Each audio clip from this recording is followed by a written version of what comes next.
Well, what's up mga ka-J-Vlog? Welcome ulit sa panibagong video. And for today's content, ayan, i-game test natin ngayon itong isang napakamura na smartphone ni Honor, which is sa Honor XCC. So tara, check natin.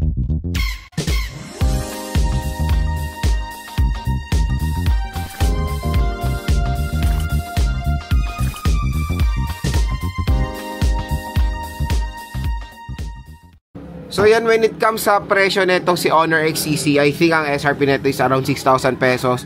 Pero pwede nyo ito makuha sa online ng 4 to 5,000 pesos. At syempre dito yan sa ating product link. Pag bumili kayo dito sa ating product link, mura at bagsak presyo lang dyan ng Honor XCC.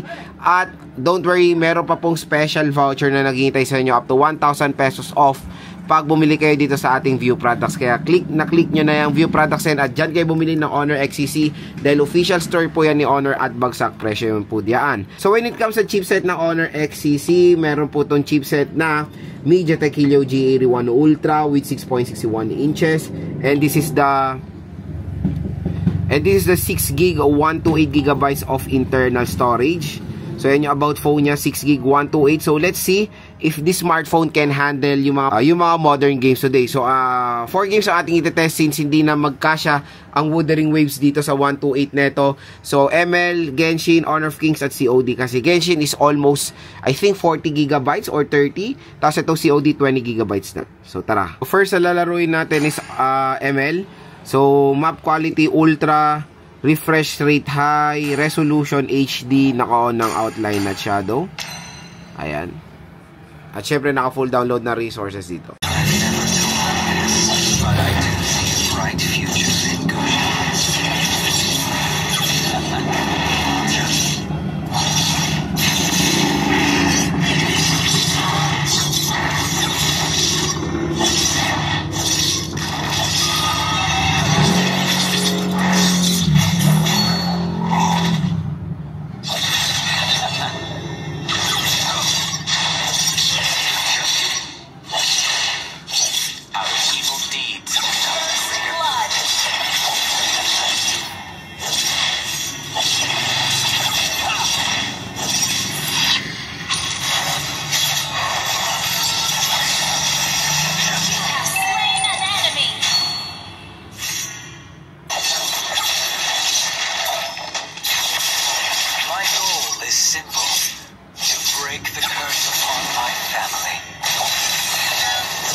So pagdating sa Mobile Legends, napakaganda ng performance na ni Honor XCC sa mataas na settings. Playable mga idol.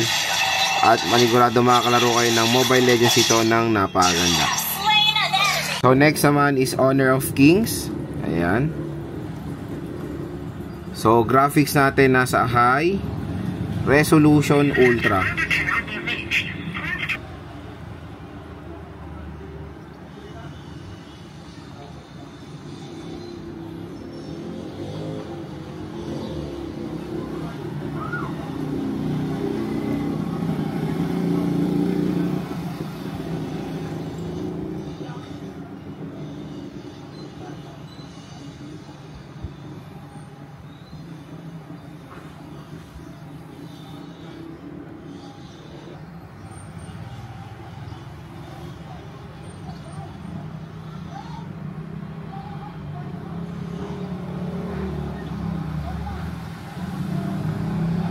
So pagdating sa Honor of Kings, solid din. Maganda rin performance niya, in fairness mataas na settings na ito. At nakakalaro tayo ng maganda ng Honor of Kings dito sa Honor XCC. Super playable naman siya. Next naman is COD. So ito yung settings natin, both Battle Royale and multiplayer. Ayan. Graphics medium, frame rate high.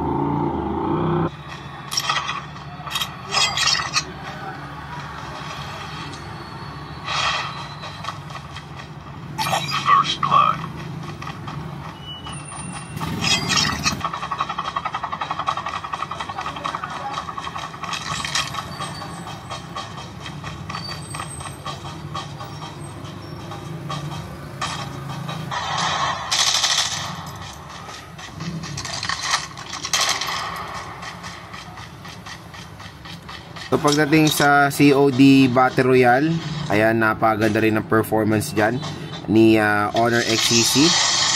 Super playable naman siya sa sinet natin settings, even though medium lang talaga pinaka mataas sa graphics, karamihan or majority ng mga MediaTek na budget smartphone. Pero okay naman, no? Wala naman tayong na-experience sa mga malalang frame drops while playing COD Battle Royale.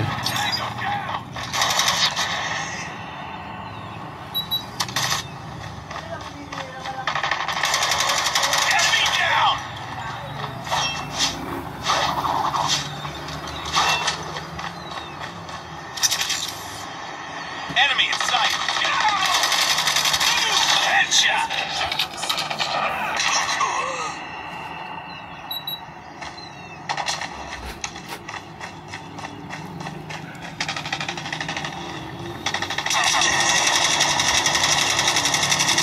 Changing mag. Cover me. Counter UAV up. Flying. We've taken a... So pagdating sa COD multiplayer, all goods din ang performance dyan ni Honor XCC dito sa sinet nating settings. Since wala kami ng internet at magaling tong Converge, hindi ako nakapag-download ng update ng Genshin. Pakita ko na lang sa inyo yung screen recording ko dito. So sinet ko siya sa highest at 30 FPS. Ayan.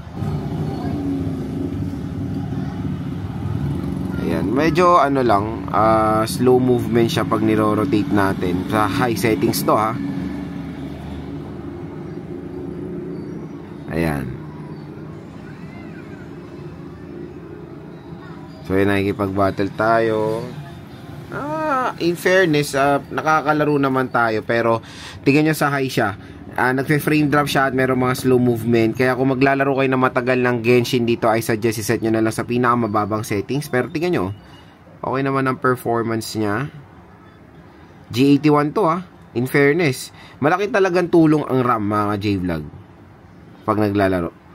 So yan, when it comes sa Genshin, yes, playable naman siya sa Honor XCC.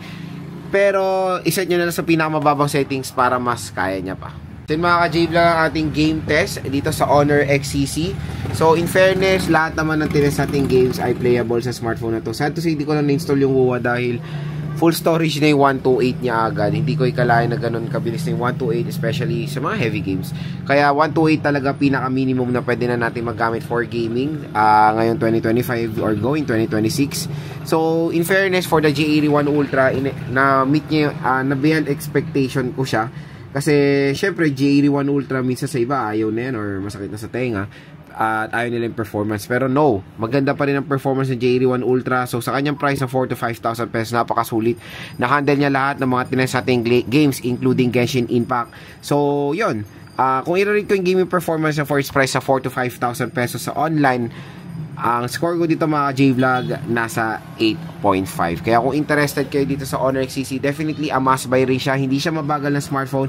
It can handle games, napakakunat ng battery at napakaganda nung RAM at ROM nito for its price. At pag dito kayo bumili sa ating View products, meron pa pong special voucher na naghihintay sa inyo up to 1,000 pesos of additional discount pag kinuha nyo tong smartphone na to.